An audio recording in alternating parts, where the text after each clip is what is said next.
그래서 요한계시록 우리가 살펴보고 있습니다. 오늘 9번째 시간인데 7교회 중에서 4대에 있는 교회 오늘 살펴보겠습니다. 우리는 지난 시간들의 교회를 좀 살펴보았는데요.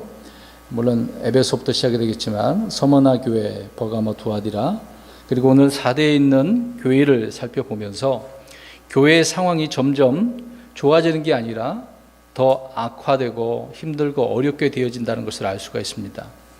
서머나에 있는 교회는 핍박중에 있으면서 영적인 전투를 하고 있는 교회라고 말씀을 드렸죠. 그러나 이 교회는 가장 생명력이 넘치고 살아있는 그런 교회였다라는 것입니다. 그 다음에 버가모 교회, 버가모에 있는 교회는 전에는 싸웠지만은 이제는 더 이상 싸우려 하지 않는 교회. 참 이제 문제가 되어진 부분입니다. 이 교회는 발람의 교리가 들어와서 신자들은 점점 세상과 타협하고 또 거기에 빠져들게 되어지죠. 그러나 전에 싸웠던 적이 있는 교회이기 때문에 다시 정신을 차리면 회복될 수 있는 그런 교회다라는 것입니다. 지난 시간 우리가 살펴본 두아디라 교회의 사정은 이것보다 더 훨씬 어려운 그런 상황에 빠지게 되어지죠. 이사벨이라는 여대언자가 가지고 끌어들인 그 가르침, 음행과 우상숭배지 않습니까? 그것을 가져오게 되었죠. 그래서 두아디라 교회는 이제 의학적인 말로 표현하자면 중병이 든 그런 교회가 되었다는 것입니다. 두아디라 교회가 제 모습을 되찾으려고 한다면 정말 상당한 큰 수술이 필요할 것으로 보이는 그 교회가 바로 두아디라 교회죠. 무엇보다도 이세벨의 교리를 교회에서 몰아내고 또 이세벨에 현혹되어서 음행에 빠진 자들을 교회에서 처리해야 되는 문제, 참 이건 어렵지 않겠습니까? 쫓아내야 되는 부분이 있겠죠.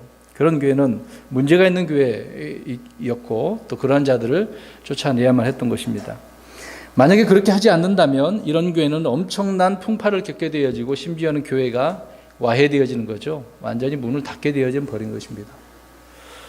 이런 부분을 우리가 주의해야 되겠죠. 오늘 우리가 살펴보는 4대 교회는 단순히 두아디라 교회 중병이 든 교회가 아니라 중병을 앓다가 죽어버렸어요. 그래서 오늘 죽었다라고 말씀을 합니다. 이런 교회라고 설명을 하고 있죠.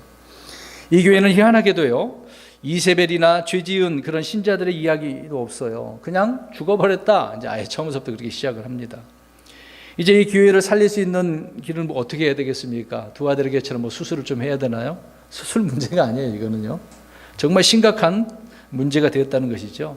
우리가 이제 죽은 교회라고 한다면 이방인을 전도해서 새로 이제 성도들을 모아서 세우는 것보다 더 어려운 것이 다시 되살리는 그런 문제가 아니겠습니까? 자, 우리는 본문을 통해서 어떻게 교회가 죽을 수 있을까 하는 그런 점과 또 4대 교회가 죽었다면 오늘 우리가 경험하고 있는 교회들의 영적인 상태는 과연 어디에 있느냐 하는 것을 생각해 보고자 하는 것입니다. 그러니까 오늘 말씀에서 우리가 그 부분을 잘 살펴보았으면 좋을 것 같아요. 그럼 1절 말씀 보시겠습니다. 4대에 있는 교회의 천사께서라, 하나님의 7영과 7뼈를 가진 이가 이것들을 말하노라. 내가 내 행위들을 아노니 내가 살아있다는 이름을 가지고 있으나 죽었도다. 먼저 제 역사적 배경을 좀 살펴보면 4대는 두아디라 교회에 있는 두아디라 남쪽에서 한 48km 정도 그 정도에 위치해져 있다고 합니다. 주전 1200년경에 세워졌는데요. 여리고 성벽처럼 난공불락의 그런 도시 요새 지대였다라고 합니다. 특히 이 4대는요, 상업 도시로 굉장히 발달한 번영한 그런 도시였다고 해요. 그래서 그 당시에 어떤 직물, 귀금속 이런 것들이 발달했기 때문에 정말 굉장히 휘황찬란한 그런 도시였다라고 우리가 알 수가 있겠죠. 또 그러면서 거기에는 거대한 아데미 신전이 있었다는 겁니다. 다산과 풍요의 신이지 않습니까?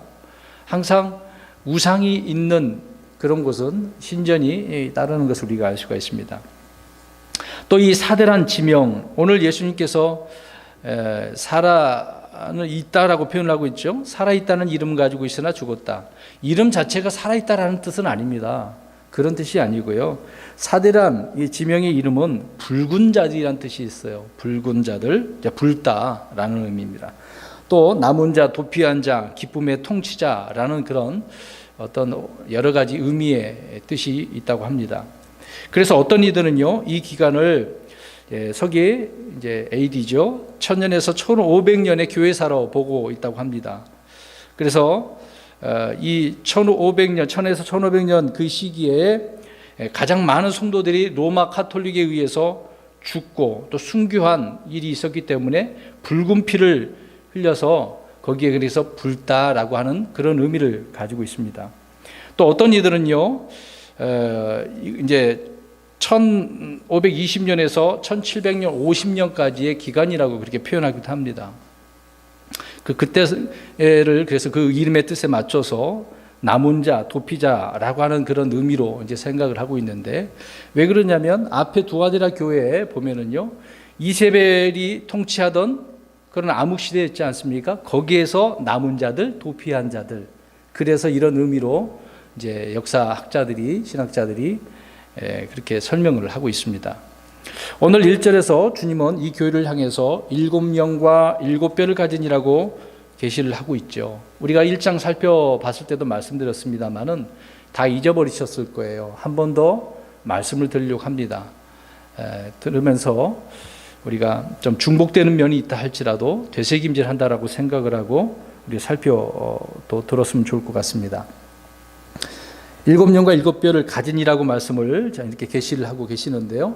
우리가 에베소 교회 살펴보지 않았습니까? 에베소 교회하고 약간 좀 비슷합니다. 에베소 교회 2장 1절을 보면은요, 에베소 교회는 7뼈를 붙잡고 있는 7 금 등잔대의 한가운데를 거지는 그렇게 설명을 하고 있습니다. 그렇게 말씀하셨는데 사도교회는 어떻게 이야기합니까? 하나님의 7영과 7뼈를 가진 자, 이렇게 설명하고 있네요. 그 가운데 있는 게 아니죠. 주님이 그 가운데를 거니시고 계시지 않고 그냥 가지고 있다라고만 말씀을 하고 있는 것입니다. 주님께서 그 속에 거닐고 계신 에베소 교회와 그냥 가지고 계신 교회와는 차이가 있겠어요, 없겠어요? 있겠죠. 그 가운데 계시는 계시니까 그냥 가지고 있는 거하고 엄청난 차이가 있는 것을 우리가 알 수가 있죠. 그런 내용이 뒤에 다 설명을 하고 있습니다. 자, 7영과 7뼈를 가진이라고 했는데요. 우리가 알다시피 7뼈는 7교의 천사들이죠. 또 7영은 계시록에 여러 번 등장을 하고 있습니다. 한 번 더 설명을 하는데 4장 5절에도 나와 있어요. 번개들과 청동들과 음성들이 나오고 왕자 앞에는 7 등불이 타고 있었는데 그것들은 하나님의 7영이라. 해석을 여기서도 해주고 있죠. 그 다음에 계시록 5장 6절에도 말씀을 하고 있습니다. 뒷부분에 보니까 7뿔과 7눈이 있었는데 이것들은 온 땅 안으로 보내진 하나님의 7영이라. 여러 군데에서 이렇게 7영, 7별, 7등잔대 이렇게 설명을 하고 있습니다. 자, 본문에 따르면 7뿔과 7눈이 하나님의 7영이다. 금방 5장 6절, 계시록 5장 6절 읽었지 않습니까? 7영이라고 말씀을 하고 있어요. 뿔과 그 눈이. 주의 왕자 앞에서 타고 있던 그 등불로 묘사된 7영은 온 땅으로 보내졌다고 말씀을 하고 있지 않습니까? 그래서 이 7영이 누구인가에 대해서는 두 가지 견해가 있어요. 오늘 본문에 나오는 7영이 뭔가라고 할 때. 첫 번째, 많은 사람들이 여기 주장하는 부분이 있는데요. 이 말씀을 살펴보면요. 자, 히브리서 1장 7절을 보시면 되겠습니다. 또 천사들에 관하여 이르기를 그분께서는 자신의 천사들을 영들로 삼으시고 자신의 사역자들을 불꽃으로 삼으시느니라. 사역자들, 천사들을 이야기하고 계시네요. 그러니까 천사들을 일컬어서 이렇게 표현하고 있습니다. 그러니까 천사들을 영들, 불꽃으로 그렇게 말씀하고 있네요. 그러니까 7 영들, 7 등불, 7뿔, 7눈은 천사들을 말하는 것이다 라고 이렇게 주장하는 사람이 있다는 거예요. 두 번째, 오늘 저도 여기에 동의를 하고 있는 내용입니다. 두 번째는 7영이라는 것은 영어 성경을 보면은요, 스피릿이라고 하는 영이 소문자 S가 아니라 대문자 S는 거의 성령님을 말씀을 하고 있기 때문에 그렇습니다. 그래서 대문자 스피릿이라는 점에서 이 천사로 보기는 어렵고 성령으로 봐야 된다라고 이렇게 말하는 그런 주장하는 견해라는 것입니다. 우리가 계시록 1장 4절에서 5절 아까도 말씀드렸던 부분인데요. 거기에 보니까 요한은 아시아에 있는 7교회 편지하노니 지금도 계시고 전에도 계셨고 앞으로 오실 분과 그분의 왕자 앞에 계신 7영과 이렇게 말씀하고 있지 않습니까?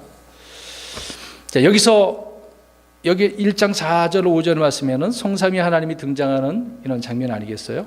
그래서 여기에서 7영으로 표현되고 있다는 점에서 성령임으로 보는 것이죠. 1장 4, 5절에 성령님이 한 분인데 왜 그러면 7이라고 이 복수로 이렇게 이야기를 할까요? 그래서 많은 사람들이 이거 혼란스러워하고 있습니다. 자, 복수로 표현되어져 있는 이것에 대한 답은요, 성령님의 그 위가 한 위잖아요. 그러니까 아버지 하나님, 또 아들 예수님, 성령 하나님, 그걸 위라고 하거든요. 그래서 단위이시, 한 위이시되 그분의 속성과 권능은 완전하시다는 의미로 이렇게 복수로 여러 가지 의미로 사용되고 있다는 것입니다. 그래서 주님께서는 교회의 천사와 교회의 본질이 성령님을 가지신 분, 예수님을 통해서 보내지지 않습니까? 성령님의 생명력을 오늘 본문에 나오는 사대교회, 이 생명력을 상실한 사대교회의 이런 모습으로 7영으로 나타난 성령님에 대한 이야기를 설명해 주고 있는 거죠. 자, 이해를 돕기 위해서 좀만 더 살펴보면 우리가 저번에 살펴본 것인데요, 이사야 1장에 말하고 있습니다. 11장 2절에 언급을 하고 있는데 여기서 7영에 대해서 7가지로 설명을 합니다. 주의 영 곧 지혜와 명철의 영이요 계략과 능력의 영이요 지식과 주의 두려움의 영께서 그 위에 머무시며, 7가지예요. 주의 영, 지혜의 영, 명철의 영, 계략의 영, 능력의 영, 지식의 영, 주의 두려움의 영, 이렇게 7가지입니다. 하지만 이것은 주의 영의 성격을 말하는 것이지 7개의 영이라고 할 수는 없지 않습니까? 자, 우리가 받은 성령님은 어떻게 표현되고 있어요? 저와 여러분에게 성령님 계시지 않습니까? 성경에 보니까 정리해서 제가 그냥 말씀을 드릴게요.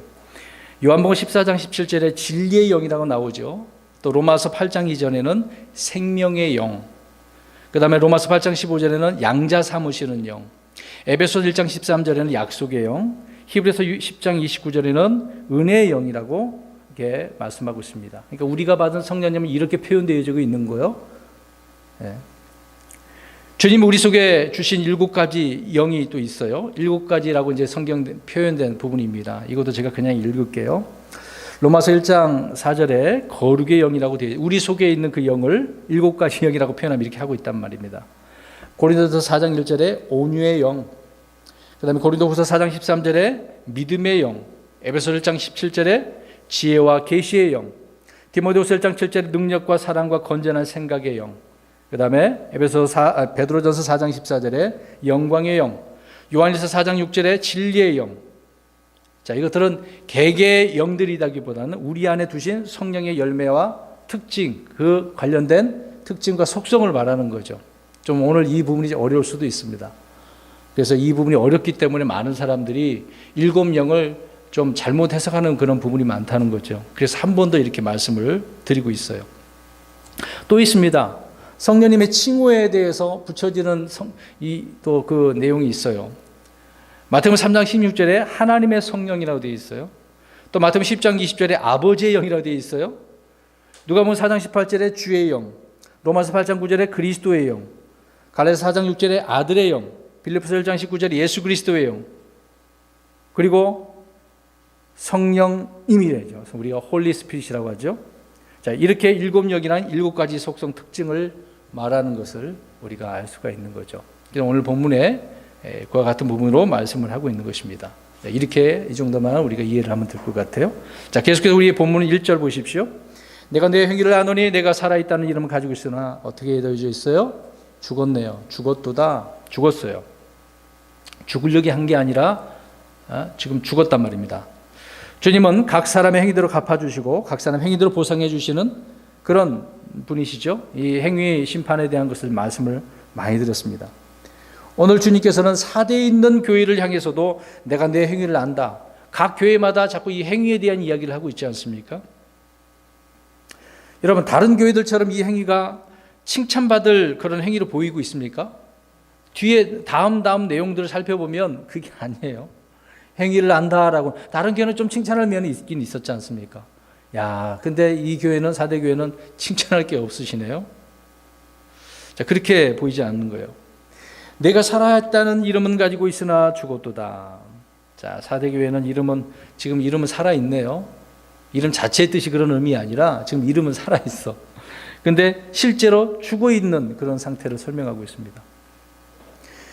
여러분, 이스라엘이 주의 명령을 버리고 사람들의 전통과 규례와 명령을 교리로 가르치는 것처럼 이 교회는 죽은 정통의 이름만 가졌을 뿐 생명력이 없어요. 다 죽어 있어요. 그렇기 때문에 무엇을 가르치겠습니까? 이교도들의 그 풍습과 철학과 또 어떤 교회의 전통들을 가르치는 부분이 아니겠습니까? 유대인들이 했던 것처럼 그런 부분이 많이 있었던 것입니다.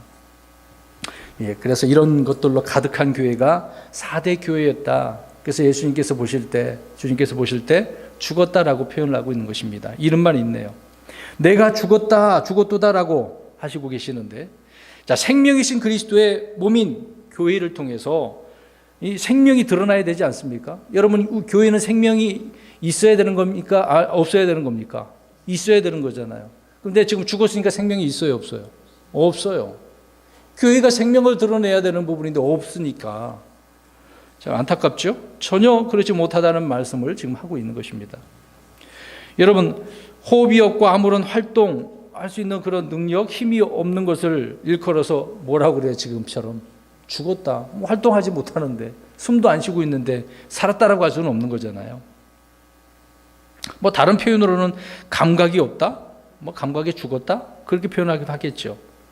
교회가 죽었다라고 하는 것은 영적인 힘이 전혀 없다는 말이에요, 지금요. 영적인 힘이 없어요. 하나님의 말씀에 어떤 반응도 하지 못하는 그런 교회, 그런 의미의 말씀을 지금 죽었다라고 해주고 있는 거죠. 여러분, 오늘날 많은 교회가 그렇게 되면 안 되겠지 않습니까? 그런 교회도 있고요. 우리 교회가 그런 교회가 되면 안 됩니다. 생명력이 살아 넘쳐야죠. 교회 안에 찬송하는 모습, 예배하는 모습들을 이제 보면은 어떤 분 예배 시간에 오셔서 그게 이상한 분이 계셔요. 왜 앉아 계시는지 이제 그런 부분도 때로는 보일 때도 있습니다. 죽은 교회란 교회에 있어야 할 생명, 어떤 활기 넘치는 이런 활동이 없다는 것이죠. 육체가 아무 활동이 없을 때 죽었다고 그렇게 이야기하는 것입니다. 여러분, 영이 없는 몸이 죽은 것처럼 성령이 없는 교회는 마찬가지로 죽은 교회예요. 성령이 없는 교회. 그런 교회가 되어서는 안 되겠죠. 사람들의 전통과 관습과 철학과 어떤 제도와 의식 등은 있는데요. 주님의 말씀이 없어. 주의 영이 없는 그런 교회. 죽은 교회라는 것입니다. 그래서 거기에는 그리스도의 빛도 없죠. 그리스도의 향기도 없어요. 냄새가 안 나. 세상 냄새가 나면 안 되잖아요. 그리스도의 냄새가 나야 되잖아요. 아무런 행위의 열매가 없다면 그 교회는 죽은 것 아니겠습니까? 교회가 열매가 있어야 되는데 여러 가지 열매들이 있겠죠. 1절에서 그와 같은 내용을 말씀을 하고 있는 것입니다. 자, 2절 보시겠습니다. 깨어서 남아있으나 죽으려 하는 것들을 강하게 하라. 내가 하나님 앞에서 내 행위가 완전함을 찾아내지 못하였나니. 자, 주님은 깨어 남아있으나 죽으려 하는 것들을 강하게 하라고 말씀하고 계시네요. 이들은 지금 잠든 상태, 죽은 상태이죠. 그렇기 때문에 이렇게 말씀을 하고 계십니다. 주님은 죽은 4대에 있는 교회에게 깨어나라 라고 말씀하고 계시네요. 깨어나라. 깨어서 남아있으라고 이야기합니다. 그러니까 정신 차리라는 이야기죠. 에베소서 5장 14절에 그러므로 그분께서 이러시기를 너 잠자는 자여 깨어서 죽은 자들로부터 일어나라. 지금 오늘 이 말씀이 4대 교회에 필요한 말씀이 아니겠습니까? 에베소 교회를 향하여 이 말씀을 하고 있는데 오늘 예수님께서도 이 4대 교회가 이런 상태니까 지금 2절 말씀이 그 내용이잖아요. 깨어 남아있으나 아직 그 중에서도 깨어 남아있는 사람이 있다는 거잖아요. 또 죽으려 하는 것들,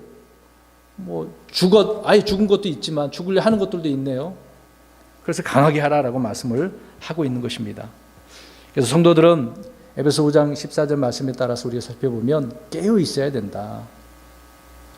깨어서 죽은 자들로부터 일어나라 라고 하는 말씀은 4대 교회만 주신 말씀이겠습니까? 온 교회에 다 주시는 말씀이 아니겠습니까? 신약시대 교회나 나중에 환란 시대에 들어가는 교회나 다 마찬가지겠죠.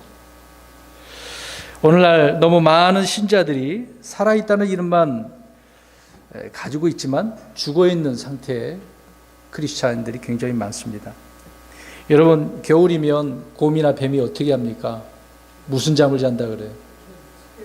예, 잠은 잘 활동합니까? 안 합니까? 안 하잖아요. 예, 잠을 자고 있네요. 오늘날 대부분의 교회가 바로 죽은 공동묘지처럼 조용한 교회. 그래서 타협하잖아요.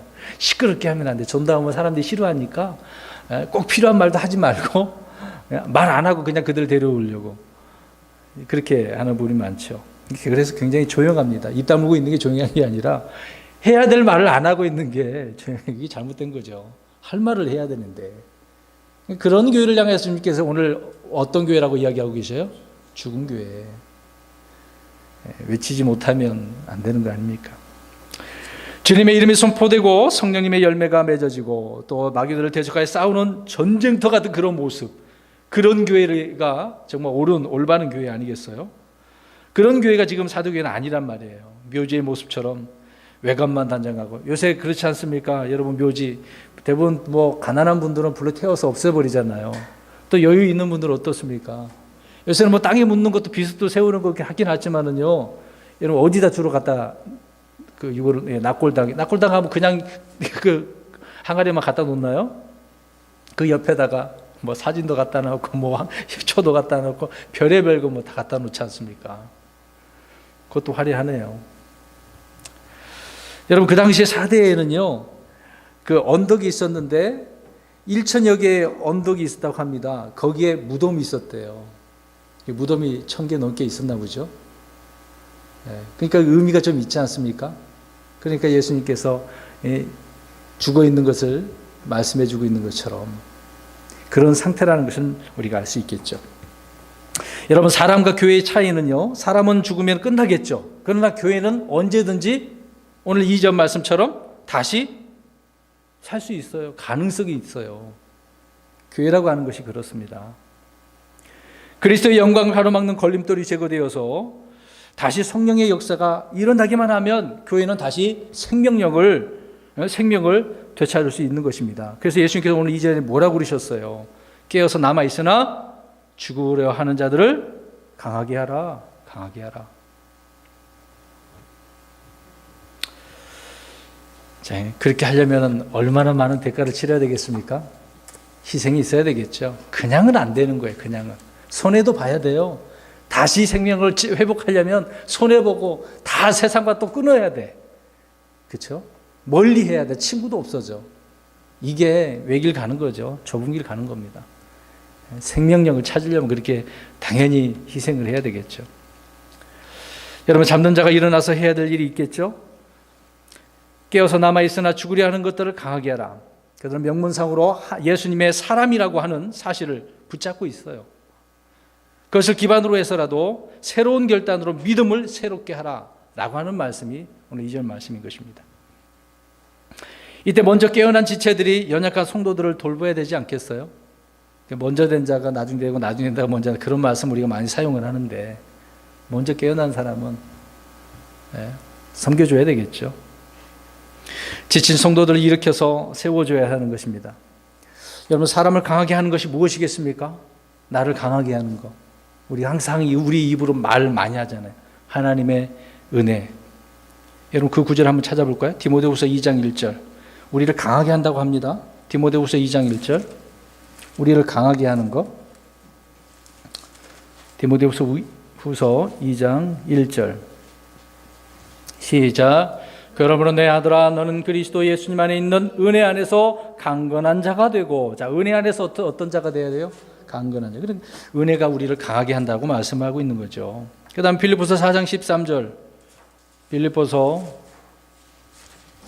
4장 13절 읽어봅니다. 시작. 나를 강하게 하시는 그리스도를 통해 내가 모든 것을 할 수 있느니라. 누가 나를 강하게 해요? 예수 그리스도께서 우리를 강하게 하십니다. 그 다음 베드로전서 5장 10절.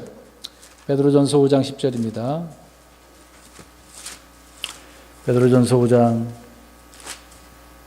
10절 시작. 그러나 모든 은혜의 하나님 곧 그리스도 예수님을 통해 우리를 부르사 자신의 영원한 영광에 이르게 하신 분께서 너희가 잠시 고난을 받은 뒤에 너희를 완전하게 하시고 굳건하게 하시며 강하게 하시고 정착시키시리니.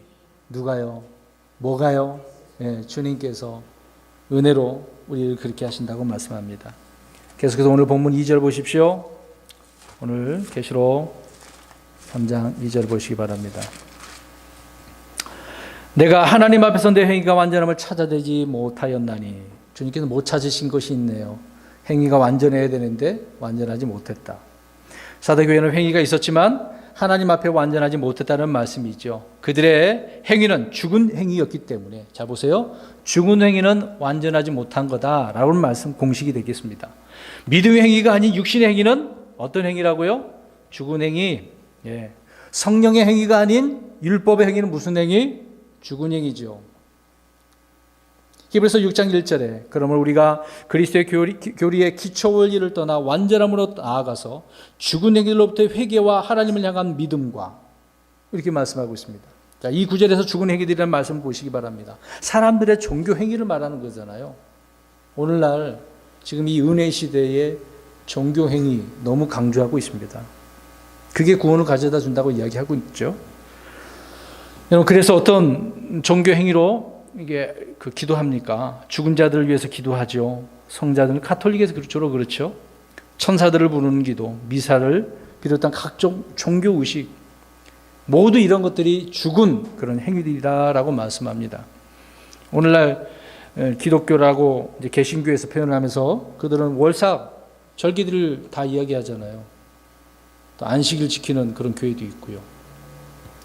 두말하면 잔소리입니다. 다 죽은 행위들입니다. 자, 믿음이 없는 행위, 사랑이 없는 수고, 성령이 없는 육신의 성경 모두 죽은 행위라고 말씀을 하고 있는 거죠. 우리 그리스도인들은 그리스도 심판석에서 행위에 대한 심판을 하시지 않습니까? 금은보석은 타지 않고 남겠지만 나무, 건초, 지푸라기들은 다 타서 없어지는 거죠. 자, 이런 부분을 말씀하면서 다 태워서 없어지는 것, 외적 행위는 죽은 행위다라고 표현하고 있는 겁니다. 자, 2절 말씀이 그 말씀이고요. 자, 오늘 본문 또 3절로 가서 보겠습니다. 그러므로 내가 어떻게 받았고 들었는지 기억하고 굳게 붙잡아 회개하라. 그러즉 만일 내가 깨어있지 않으면 내가 도둑같이 내게 이르리니 내가 어느 시각에 내게 이를지 내가 알지 못하리라. 주님께서는 어떻게 받았고 들었는지 기억을 하래요. 그 다음에 굳게 붙잡고 회개하라고 말씀을 하고 있습니다. 여기서 세 가지 명령을 하고 계시네요. 이들에게 세 가지 명령입니다. 자, 내가 어떻게 받았고 들었는지 기억하라. 뭘 말하고 있는 걸까요? 뭘 받았고 들었고 그것을 기억하라고 했는지. 그 다음에 두 번째는 굳게 붙잡으래, 그것을. 그 다음에 잘못한 거 있으면 빨리 회개하라, 그 얘기입니다. 우리는 지나가다가 또 누구를 통해서 복음을 듣고 받았죠. 믿음을 우리가 가지게 되죠. 믿음을 받았습니다. 그리고 믿을 때 성령님을 우리가 받게 되어지죠. 내 안에 들어오십니다. 이것은 우리가 받은 것이지 내가 만들어낸 건 아니잖아요. 주님께서 내게 주신 것들 아닙니까? 저와 여러분이 지금 가지고 있는 모든 것은 다 주님을 통해서 어떻게 된 거예요? 받은 거예요. 선물로 받은 거란 말입니다. 자, 이런 것들 어떻게 해야 되는 거예요? 예. 자, 이것을 어떻게 받았고 들었는지 기억하라. 예. 여러분, 그냥 대충 들은 건 아니잖아요. 힘들고 어려운 가운데 복음을 듣고 받은 거죠. 그래서 이것을 기억하라 라고 말씀을 하고 있는 것입니다.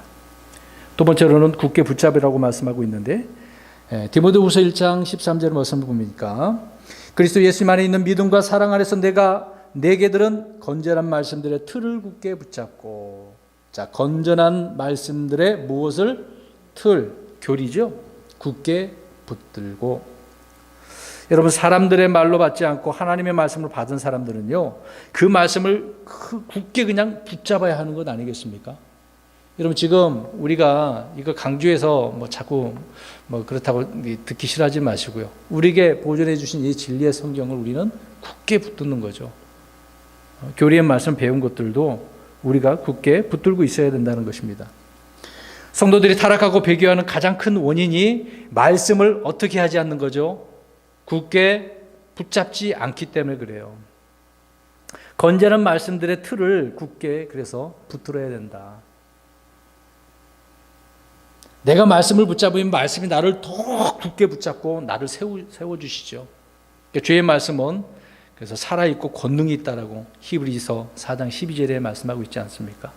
그 살아있는 말씀, 권능 있는 말씀인데요. 어찌 우리가 안 붙들고 그냥 내팽개치고 이렇게 살 수가 있겠습니까? 그래서 주의 말씀을 우리는 항상 흘려듣지 않도록 해야 되겠죠. 항상 귀를 기울여서 들어야 됩니다. 예배 시간에도 피곤하더라도 졸립더라도 막 내 허벅지를 꼬집고 정신 차리고 그렇게 해야 되겠죠. 되도록이면 메모하는 습관을 가지면 좋습니다. 그러면은 졸음도 좀 덜 올 수도 있겠죠. 또한 이렇게 우리가 들은 말씀들을 쉽게 잊어버리지 않도록 해야 되겠죠. 그리고 마귀에게 빼앗기지 않도록 우리가 해야 됩니다. 왜 그럴까요? 마귀가 어떻게 합니까? 뿌려진 말씀의 씨앗을 뺏어가니까 집어가는 거예요. 디도서 1장 9절에 자기가 가르침을 받는 대로 신실한 말씀을 굳게 붙들어야 하리니 이것은 그가 반박하는 자들을 건전한 교리로 능히 권면하고 확신시키게 하려 함이라. 누가 반박해 왔어요. 그럼 내가 알고 있는 받은 말씀들을 잘 생각하고 조리 있게 설명을 해주면 그 사람이 물어볼 때 반박할 때 할 말 없잖아요. 예수님께서 살아계셔서 오셨을 때에 서기관들, 종교 지도자들이 얼마나 반박을 했습니까? 그러나 예수님께서 온유하게 다 어떻게 해주셔요? 답변해 주시고 반박하시잖아요. 그들이 무슨 말을 합니까? 한마디도 못하죠. 오히려 부끄러워서 도망가는 거죠. 우리가 그렇게 해야 되지 않겠습니까? 그래서 우리는 이렇게 말씀을, 건전한 말씀의 틀을 붙들어야 된다. 또 신실한 말씀을 붙들어야 된다고 우리 지난 시간들을 찾아보지 않았습니까? 또 머리 대신 예수 그리스도를 붙들어야 되고요. 자, 이런 말씀이 너무도 많아요. 또 우리가 붙들어야 될 것들이 굉장히 많은데요. 그 예수님께서 나의 주님이라는 것을 항상 고백을 할 수 있는 성도가 되어야 되지 않겠습니까? 그 다음에 세 번째로 주님께서 말씀하신 회개하라. 사대교회에게 회개하라고 말씀하고 계시는데요. 물론 말씀드린 것처럼 사대교회에만 이것은 또 적용되는 건 아니겠죠. 모든 교회에게 회개하라고 말씀하고 있는 것입니다. 사도행전 17장 30절에도 말이에요. 거기다 모든 사람에게 회개하라고 명령하신다라고 이야기하잖아요. 모든 곳에서 모든 사람에게 회개라고 하는 것은 항상 있는 부분이라는 것을 알 수가 있습니다. 왜? 주님은 교회에 이렇게 명령을 하고 계시기 때문에. 그래서 항상 회개할 수 있는 그런 성도가 되어야 된다는 것입니다. 여러분, 우리 한국 교회 실정이 어떻습니까? 마치 사대에 있는 교회, 오늘 사대에 있는 교회는 어떤 교회라고 그랬어요? 죽어 있는 교회. 죽어 있으니까 회개가 되겠습니까? 힘들죠. 우리나라 교회를 지금 겉모양을 볼 때는 죽어 있는 교회가 아닌 것처럼 보이지 않습니까? 물론 다 죽었다고 표현한 건 아닙니다. 근데 나라도 돈도 있고 교회도 돈도 있고 돈 있으니까 선교도 하고 베풀고 섬기고 많이 하잖아요. 큰 교회 잘하는 거 많습니다. 우리나라가 복지 쪽으로 가장 많이 하지 않습니까? 기독교가. 옛날에 어떤 유시민 정치인가요? 교회를 가장 비판 많이 했는데 나중에 알고 보니까 교회가 가장 많이 복지에 투자하고 있었다는 것을 알고 그 뒤로는 말 안 하더라고요. 교회에 대한 인식이 바뀌었어요. 잘해요. 하는 건 잘해요. 근데 말씀드리고자 하는 것이 무엇입니까? 그렇게 하긴 하는데요. 살아있어야 되잖아요. 생명력이 있는 것을 가지고 해야 되는 것 아니겠습니까? 그래서 알지 못하는 사이에 그렇게 많이 하는데도 불구하고 몰래 들어온 잘못된 것들이 문화와 또 세상 것들이 들어와서 교회가 세상 것들로 가득 차게 되었습니다. 강단에서 성경에 대한 이야기, 주님에 대한 이야기가 나와야 되는데 세상적인 것들로 가득 차서 얼마나 깔깔깔 웃고 즐기고 있습니까? 그러다 보니까 가장 복음을 들을 수 없는 곳이 어디일까요? 여러분 잘 생각해 보세요. 복음을 들을 수 없는 곳. 지금 심각한 이야기입니다. 한번 잘 생각해 보세요. 복음을 들을 수 없는 게 교회예요. 비극적인 것 아니겠습니까? 복음이 이 교회라고 하는 곳에서 울려 퍼져야 되는 건데 들을 수 없는 그런 교회. 그곳이 교회라는 것이죠. 참 안타까운 그런 부분입니다. 다시 3절 계속해서 보십시오. 그런즉 만일 내가 깨어있지 아니하면 내가 도둑같이 내게 이르니 내가 어느 시각에 내게 이를지 내가 알지 못하리라. 여러분, 영적으로 보면 사대교회를 벌하시기 위한 것으로 그냥 읽겠지만요, 교리적으로 보면 이 말씀이 지금요, 사대교회가 대환란 때 이 땅에 있는 환란교회임을 말씀해주고 있는 것 아니겠습니까? 자, 이거 좀 어려울 거예요. 이게 도대체 목사님 무슨 이야기 하시는 거예요? 그럴지도 모를 것 같아요. 이 구절을 읽어보면 데살로니가 후서에 있는 말씀하고 비슷한 구절이 있어가지고 당장 교회하고 엮여가지고 설명을 이해를 하려고 하기 때문에 그러는 것입니다. 좀만 더 들어보십시오. 우리는 지금 계시록의 7교회를 2000년의 그 교회사와 또 지금 현재 우리의 삶에 지금 적용하고 있지 않습니까? 그러면서도 지금 앞으로 있을 이야기잖아요. 지금 계시록의 주제는 언제 있을 이야기입니까? 네, 앞으로 환란의 때 이야기잖아요. 미래의 일이지 않습니까? 그래서 계시록의 주제는 신약의 교회가 아니라 대환란 때의 유대인과 이방인이에요. 그 얘기를 하고 있는 겁니다. 이것을 잊지 말으셔야 돼요. 우리는 대환란 전에 모두 저 하늘로 교회, 주님의 몸된 교회는 올라가잖아요. 그러나 이 땅에 있는 사람들, 유대인이나 이방인들도 예수님 믿고 환란 때도 복음을 듣고 그들이 구원을 받아요. 그때에 환란기가 아무튼 있습니다. 그때 주님께서는 오늘 금방 말씀 읽은 것처럼 3절에 어떻게 오신대요? 주님께서 도둑같이. 우리 얼마나 이 복음송가 많이 불렀습니까? 그날이 도적같이 이럴 줄 많이 불렀잖아요. 바울 선신에 나오는 그 말씀 우리 교회에 적용되는 거고요. 오늘 계시록에 나오는 이 도둑같이는 좀 다릅니다. 지금 이 구절은 말씀드린 것처럼 신약 성도들에게 해당되는 말씀이 아니에요. 아까도 말씀드린 것처럼 데살로니가 전서 보십시오. 2절에서 4절입니다. 제가 그냥 읽을게요. 아시는 말씀입니다. 주의 날이 밤에 도둑같이 이른 줄을 너희 자신이 완전히 아느니라. 그들이 평안하다 안전하다 하고 말할 그때에 아이벤 여자에게 해산의 고통이 임하는 것 같이 갑작스러운 파멸이 그들에게 임하나니 그들이 피하지 못하리라. 그러나 형제들아 너희는 어둠 속에 있지 아니한 즉 그날이 도둑같이 너희를 덮치지 못하리라. 그러니까 우리 교회는 도둑같이 덮친다는 거 안 덮친다는 거예요. 안 덮친다는 거잖아요. 그러니까 여기 데살로니가전서 5장 2절 4절 말씀해 보면 그들이 있고 너희가 있어요. 그들 너희. 이거를 비교하면 돼요. 그런데 오늘 본문에 따르면은 그들 너희가 아니라 주의 날이 밤에 도둑같이 이르지만 그 날이 도둑같이 그렇게 말씀하고 있죠. 그런데 우리 그리스도인들을 덮치지 못하는 거죠. 좀 왔다 갔다 해서 어렵습니까?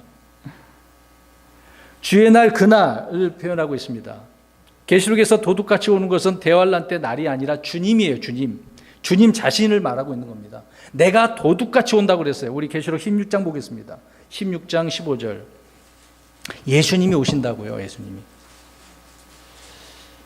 우리 그리스도인들은 도둑같이 몰래 훔쳐가는 거죠. 우리 믿음의 사람들을 몰래, 도둑은 몰래 가져가는 거잖아요. 이때는 주님이 오시는 겁니다. 잘 보겠습니다. 시작. 16장 15절. 보라 내가 도둑같이 오나니 깨어있어 자기 옷을 지키고 벌거벗고 다니지 아니하여 그들에게 자기 수치를 보이지 아니하는 자는 복이 있도다. 환란 때에 있는 성도들을 말씀하고 있습니다. 그래서 이런 자들에게 주님께서 도둑같이 오신다고 말씀하고 있네요. 그러니까 지금 16장이면 전 3년 반, 후 3년 반 어디 부분이에요? 전 3년이에요? 이제 후 3년 반이에요? 16장 몇 장부서부터 후 3년 만에 들어간다고 그랬습니까? 네. 잘 보십시오. 자, 주님은 보라, 내가 도둑같이 오나니라고 말씀하고 있죠. 이는 대환란 중에 있을 이삭 죽기를 말하고 있는 거예요. 자, 이것을 지금 우리 성도님들은 교리 공부를 했기 때문에 쉽게 빨리 이해를 하실 겁니다. 첫째 부활, 둘째 부활이 있다 그랬잖아요. 첫째 부활에 3가지 단계라 그랬어요. 예수님께 처음에 첫 열매가 있었고, 그 다음에 우리 그리스도인들 공중으로 들림을 받을 때 그때가 본격적인 수확되고, 그 다음에 환란 때에 이삭 죽기, 그때는 휴거되고 또 부활도 있죠. 그때도요. 이게 이삭 죽기라는 겁니다. 그래서 계시록 7장 4절 말씀을 보면, 그래서 많은 분들이 여기 이제 신천지가 빠져 있는 부분이죠. 여호와 증인도 그렇고 14만 4천 명의 유대인들이 나와요. 분명히 이스라엘 백성들이라 말하고 있는데 거기다 영적으로 적용해갖고 그리스도인이라고 표현하면 안 되겠죠. 14만 4천 명의 유대인들은 땅에서 사역을 마쳤습니다. 7장 4절에 보니까. 근데 14장 1절 가서 보십시오. 아니 12장 5절 가서 보십시오. 어느 시점에 이들은 어디로 들림받게 되어지죠? 하늘로 올라갔어요. 그래서 14장 1절에 저 하늘에서 주님과 함께 어디에 있다고 이야기합니까? 14장 1절 보십시오. 어디에 있다고 그래요? 주님과 함께 시온에 올라갔네요. 이제 전 3년 반 때에 그렇게 된 거죠. 그때 이 땅에 있던 수많은 환난 성도들이 저 하늘로 들림받게 되어진다는 겁니다. 이때 들림을 받지 못하면 그래서 아까 말한 것처럼 후 3년 만에 야곱의 고난이라고 하는 대환란을 통과해야 되겠죠. 예수님께서 이렇게 오시는 거예요. 도둑같이. 그래서 대부분 죽는 겁니다. 특히 후 3년 말에는요, 많은 사람들이 정말 수많은 사람들이 그냥 죽는 거예요. 그 내용의 말씀을 이렇게 도둑같이라는 표현을 하고 있습니다. 자, 4절 가서 보겠습니다. 오늘 본문 4절입니다. 계시록 3장 4절. 사대에도 자기 옷을 더럽히지 아니한 몇 이름이 내게 있어 그들이 흰 옷을 입고 나와 함께 걸으리니 그들은 합당한 자들이니라. 자, 이 말씀은 사대에 이게 어떤 의복 관례가 있네요. 그래서 거기에서 유래된 그런 표현인데요. 역사적으로 보니까 사대에는 이 의복이 더러운 자들이 있으면요, 시민 명부에서 삭제시켜버렸다고 하는 그런 부분이 있다고 합니다. 뭐 역사적인 이야기지만 뭐 그런 사료가 있었기 때문에 이런 말들을 하겠죠. 아까도 말씀드린 것처럼 이 사대는 직물 산업이 발달했기 때문에 그래서 그들은 좀 옷을 잘 입고 다녔나 봅니다. 그래서 오늘 주님께서 4절에 자기 옷을 더럽히지 아니한 이런 말씀하고 있네요. 여기서 옷이라고 하는 것은 몸의 행실을 말하는 거예요. 몸의 행실. 우리들의 행실입니다. 그 당시에 환난 성도 되겠죠.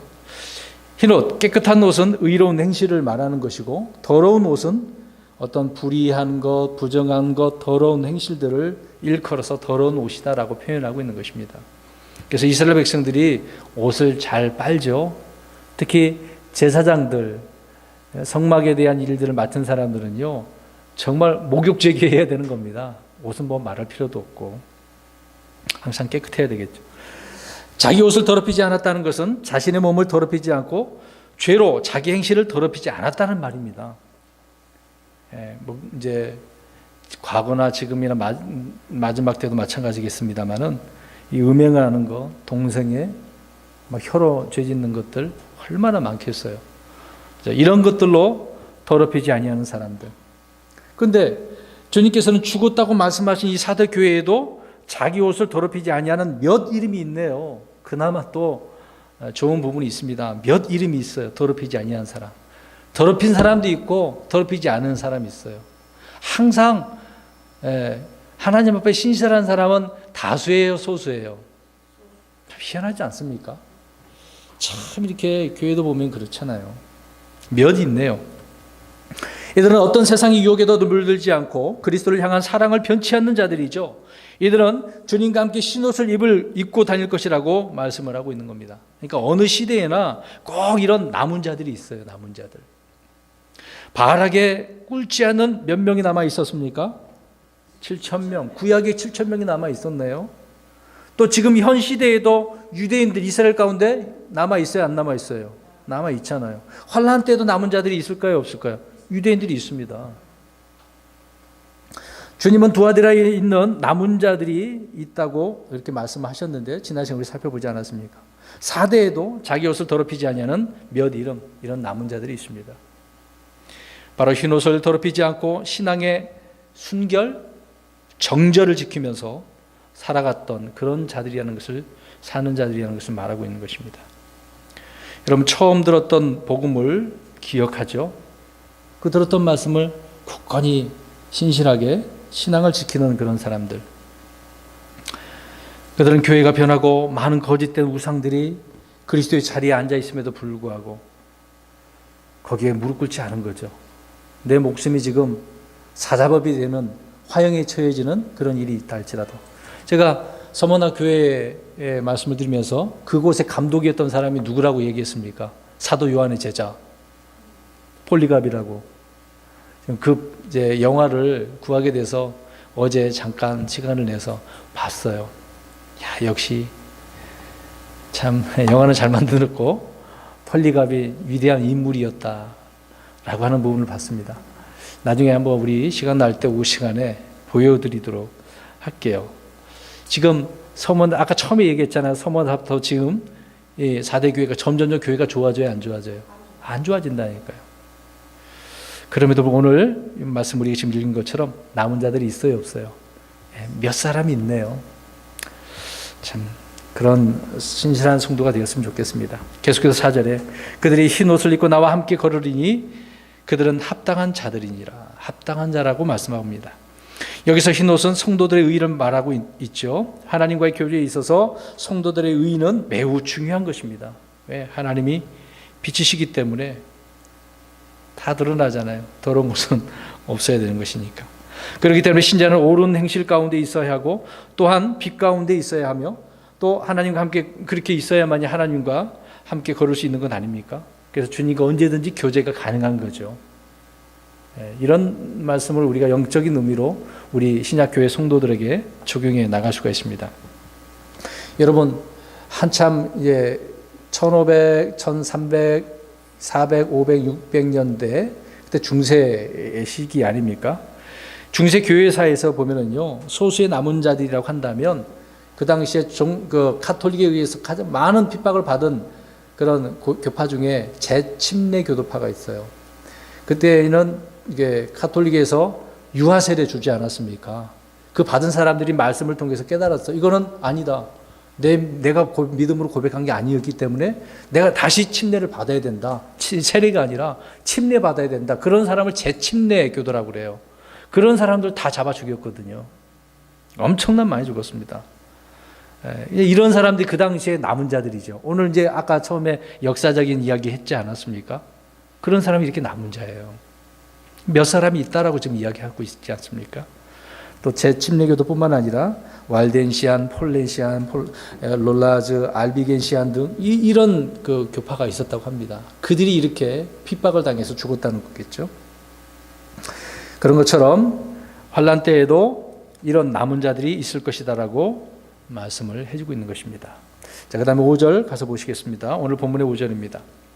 이기는 자 곧 그는 흰 옷을 입을 것이요 내가 그의 이름을 생명책에서 지워버리지 아니하고 그의 이름은 내 아버지 앞과 그분의 천사들 앞에서 시인하리라. 주님께서 이들에게 그나마 이 몇몇 사람들에게 아주 좋은 말씀을 해주고 계시네요. 자, 세 가지 약속이 주어집니다. 첫 번째로 4절에서 언급한 흰 옷을 어떻게 해요? 입을 것이라고. 여러분 나중에 우리가 입는 옷이 무슨 옷이에요? 흰 옷이라니까요. 흰 옷. 그리스도인들도 흰 옷, 의의 옷을 입죠. 이때도 마찬가지 이런 옷을 입네요.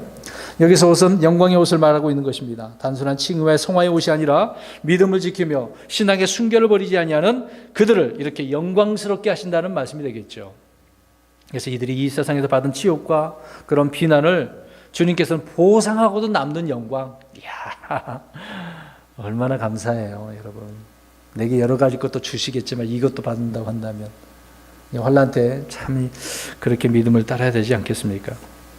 어떻게 보면 세상에서는 더러운 옷을 입고 입는 것 같이 지금 보일지도 몰라요. 저와 여러분은 지금 이 세상에서 예수 믿는 사람들 얼마나 사람들이 비난을 많이 합니까? 왜 안 믿는 사람이 더 많으니까 그들이 정상이고 우리가 비정상이라고 생각을 하겠죠. 사람들은 이렇게 믿는 사람들을 무시하거나 멸시를 하죠. 온갖 더러운 욕으로 부끄럽게 할지도 몰라요. 폴리갑 영화 보니까 그렇게 막 조롱을 하더라고요. 잘 표현을 해주고 있는데 막 그럴 때는 내 안에서 막 부글부글 끓죠. 근데 우리는 맞대어 대응하지 못하지 않겠습니까? 그러나 주님은 이들에게 영광스러운 흰 옷을 입히시고 높은 자리에 앉히실 것이라고 지금 약속해 주고 있는 거죠. 두 번째 약속은 무엇입니까? 그의 이름을 생명책에서 지워버리지 아니하신다는 약속입니다. 이 구절이 많은 사람들의 이것을 혼란스럽게 하고 있죠. 그런데 이 구절이 혼란스럽게 하는 게 아니라 말씀을 잘 이해를 못했기 때문에 많은 크리스천들이 생명책에서 지워질 수도 있어? 그렇게 생각을 하죠. 어제 우리가 에스라서와 느헤미야서 살펴보면서 강의를 했지 않습니까? 거기에는 무슨 책이 있어요? 예? 주의 책? 예, 여러 책들에 대한 이야기를 우리가 하지 않았습니까? 말씀드린 대로 구원받은 신자들은 절대 그 이름이 지워져요, 안 지워져요? 네, 생명책에서 지워지지 않습니다. 왜? 우리는 모두 이기는 자이기 때문에. 주님을 통해서 이겼잖아요. 더 이상 우리에게는 사망이 없어요. 신자들은 모두 이기는 자, 승리자입니다. 본문 4절의 말씀은 말했던 것처럼 환난 때에 이 땅에 있는 성도들에게 주신 말씀이라니까요. 자, 그러면 또 잘 이해 못하셔서 좀 헷갈리시는 분이 있을지도 몰라요. 그러기 위해서 또 한 번 더 설명을 드리겠습니다. 계시록 15장 2절을 가서 보니까요. 짐승과 그의 형상과 그의 표와 그의 이름의 수를 이기고 승리한 자들이라고 말씀을 하고 있는데, 그들이 어린 양의 피와 자기들의 증언의 말로 그를 이기었으며 그들은 죽기까지 자기 생명을 사랑하지 아니하였도다라고 또 계시록 12장에서 11절에 말씀을 하고 있네요. 자, 두 구절을 금방 읽어드렸는데요. 자, 여기서 말하는 본문에서 말하는 이기는 자들이란 환난에서 남은 자들, 주 예수 그리스도의 이름을 붙들고 부인하지 않고 예수 그리스도의 증언과 계명을 지키며 죽기까지 신실한 자들을 말하고 있는 것입니다. 5절에 생명책에서 지워버리지 않는다. 여러분, 출애굽기 32장에 보면 모세가 이스라엘 백성들을 향하여서 중보해요, 안 해요? 중보하잖아요. 그러면서 뭐라고 이야기합니까? 자기를 주의 책에서 나를 지워버리소서. 그러면 모세는 주의 책을 이야기하고 있네요. 그러면은 자기 이름이 지금 기록되어져 있어요? 아니면 안 기록되어져 있어요? 기록되어져 있으니까 지금 어떻게 하라고 지워달라고 이야기하잖아요. 자, 모세는 주님께서 기록하신 주의 책에 이미 자신의 이름이 있다는 것을 알고 지금 이렇게 이야기하고 있는 겁니다. 그러다 주님께서 누구든지 내게 죄를 지으면 내가 그를 내 책에서 지워버리겠다라고 말씀하셨어요. 어떻게 하면? 죄를 지으면이에요. 그러면 이들은 언제 이름이 기록되었을까요? 지금 이스라엘 백성들인데 모세 때니까 어디에서 나온 자들이에요? 이집트에서 나온 자들이잖아요. 그럼 나올 때 그들이 기록되겠죠. 홍해를 건너고.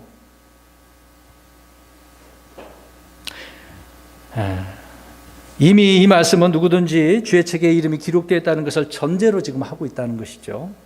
누군가 주를 믿고 율법을 지키고 의를 행하면 그때 그 사람의 이름이 주의 책에 기록되는 것이라고요? 아니라는 거 이미 지금 기록되어져 있단 말입니다. 누구든지 주께서 기록하신 주의 책에 이름이 있는데 그때 그들이 범죄하면 어떻게 한다? 지워버린다. 네. 여러분, 우리가 알다시피 이집트에서 나온 이스라엘 백성들은 민족적으로 구원을 받았어요. 저 세상이라고 하는 이집트에서 나올 때 그들은 구원받은 거예요. 나온 무리들이 다. 주의 말씀대로 그래서 그들은 물손주에다가 피를 다 바르지 않습니까? 자국민방에.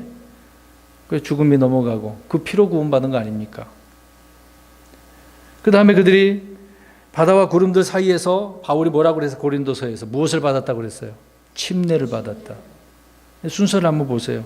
그 다음에 또 그들이 한 날 구원받고 한 날 침례를 받고 또 반석에서 나오는 뭘 마셨어요?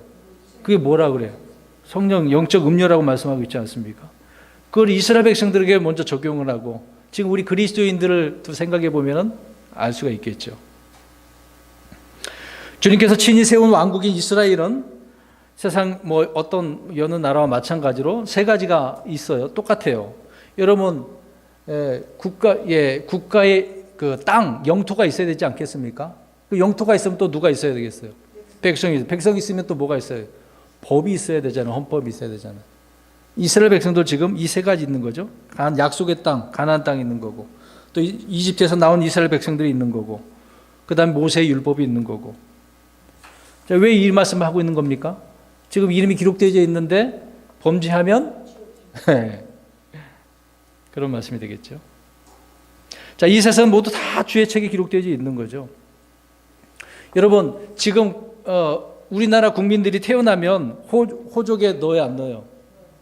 올리지 않습니까? 안 넣으면 안 되죠. 의무적으로 다 올려야 되는 겁니다. 근데 등재를 하죠. 범죄할 때 전과자란 줄이 그어져요, 안 그어져요? 빨간 줄이. 옛날에 표현하면 그렇게 표현하죠. 그렇게 긋습니다. 그럼 죽으면 어떻게 돼요? 예, 빨갛게 이렇게 X자 치든지 그렇게 하겠죠. 검색을 하든지 뭐 이렇게 줄을 치지 않겠습니까? 여러분, 이스라엘 백성들은 한날 태어난 민족이고 또 하나님의 군대로 불렸고 하나님의 아들이라고 했고 또 모든 백성들의 이름은 주의 책에 기록되었습니다. 그러나 그들은 범죄할 때 이름이 지워진다. 그래서 이런 표현이라는 거죠. 우리 그리스도인과 같지 않은 거잖아요. 좀만 더 자세하게 설명을 또 드리겠습니다. 그러면 주의 책에서 이름이 지워지는 자를 간단한 예를 좀 말씀을 드릴게요. 성경에 나온 대로 창세기 17장 14절에 할례를 받지 않은 자 아는 혼은 죽이라고 했으니까 이거 나와 있어요.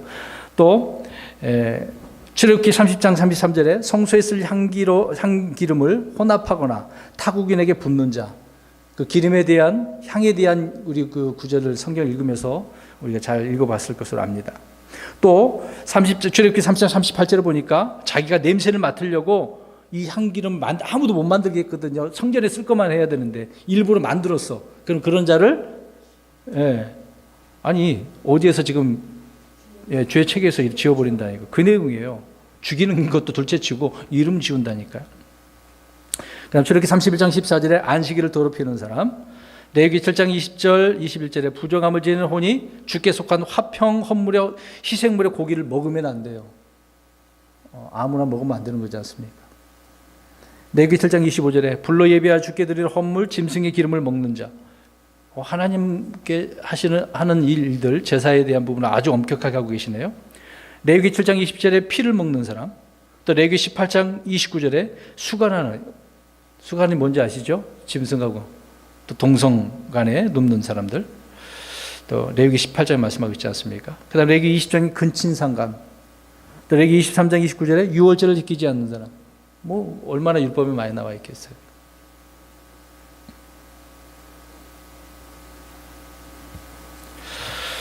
주님은 번제한 이스라엘 민족 모두의 이름을 한꺼번에 다 지우실 수도 있었습니다. 그렇게 하시겠다고 하셨잖아요. 신명기 9장 14절에. 너무나 이게 말이 안 들어. 어떻게 이런 백성이 다 있어? 참, 다른 민족을 택했으면 더 말 잘 들었을 것 같아요, 여러분. 어떨까요? 똑같아요. 인간은 똑같은 거예요. 이스라엘 백성을 통해 이스라엘 우리가 이렇게 안 좋게 얘기하지만 저와 여러분이었다가 한다면 더 그랬을 거예요. 신명기 9장 14절을 통해서 보면은요, 멸망당할 뻔했던 광야 이스라엘 백성 모두가 주의 책에 거기에 기록되어 있었음을 알 수가 있습니다. 그러니까 지워버리겠다고 그렇게 표현을 했겠죠. 여러분 생각해 보시기 바랍니다. 이름이 미리 기록되지 않았다면 지워버릴 필요도 없겠죠. 여러분 언젠가 말씀드렸습니다. 누가복음 보니까 홍포 입은 부자와 나라의 그 부자는 이름이 나와요, 안 나와요? 그냥 부자라고 했어요. 이미 지옥에 갔잖아요. 이름이 지워졌기 때문에 이름이 없는 겁니다.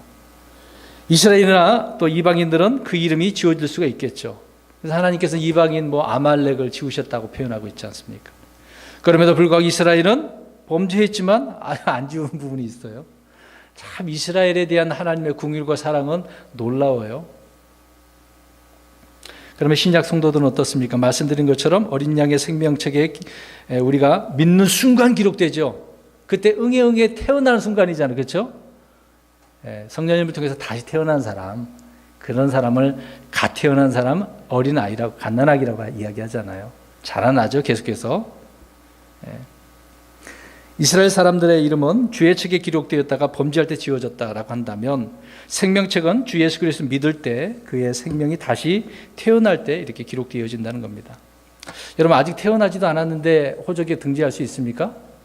없죠. 태어날 때 이름을 기록을 하는 거죠. 그런 것처럼 우리가 예수 그리스도를 믿을 때 우리의 이름이 기록되는 겁니다. 어린 양의 생명책에. 누가복음 10장 20절을 보니까 그럼에도 불구하고 그 영들이 너희에게 굴복하는 일로 기뻐하지 말고 오히려 너희 이름이 하늘에 기록되었으므로 기뻐하라. 지심이 제자들이 나갔다 마귀가 떠나가는 거 예수님께서 다 보셨다 그러잖아요. 야 그걸로 기뻐하지 말고 너희 이름이 어디에? 하늘에 기록되어진 것으로 기뻐하라. 생명책에 기록되어 있으니 이미 그러면 어느 순간에 기록되어졌다는 이야기잖아요. 그 제자들 중에 예수님 믿고 구원받은 사람이 있으니까.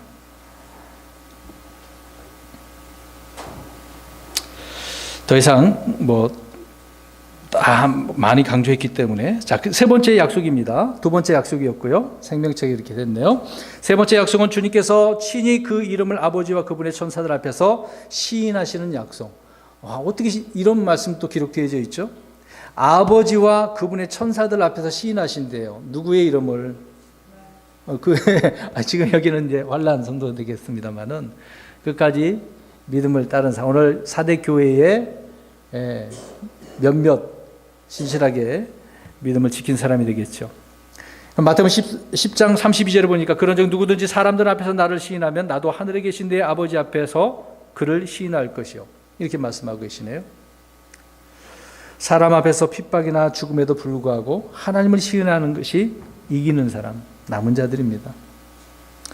마찬가지로 우리 신약 성도가 이런 삶을 살지 못한다면 구원은 받겠지만 천년왕국 때 상급이 없어지는 거잖아요.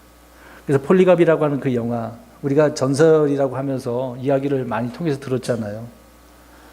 그 서모나에 있는데 그 당시에 거기 총독으로 있었던 자가 계속해서 폴리갑에게 좀 가깝게 친하게 지냈기 때문에 한 번만 화형처 처하기 전에 한 번만 예수 안 믿는다고 하라고. 그렇게 했지만 일평생 나를 주님께서 부인하지 않았는데 내가 어떻게 부인합니까? 그렇게 고백하면서 죽죠. 근데 불로 태웠는데 폴리갑이 안 타 죽었대요. 이거 영화 내용이 그렇습니다. 그게 사실인 것 같은데 역사적. 그래서 안 죽으니까 창으로 찔러서 죽였대요. 신실한 폴리갑을 보게 되죠. 자, 그렇게 이제 환란 때에도 신실하게 주님을 시인하는 사람. 그런 환경이 그런데도 주님을 믿는다고 자랑스럽게 고백하니까 주님께서도 어떻게 하시겠다고 약속합니까? 하나님과 아버지와 그분의 천사들 앞에서 시인한다. 아버지 하나님, 천사들아, 이 사람이, 이 아무개가 나를 그렇게 고백을 했어. 믿는다고. 이렇게 시인하겠으니 얼마나 감사할 일이게요.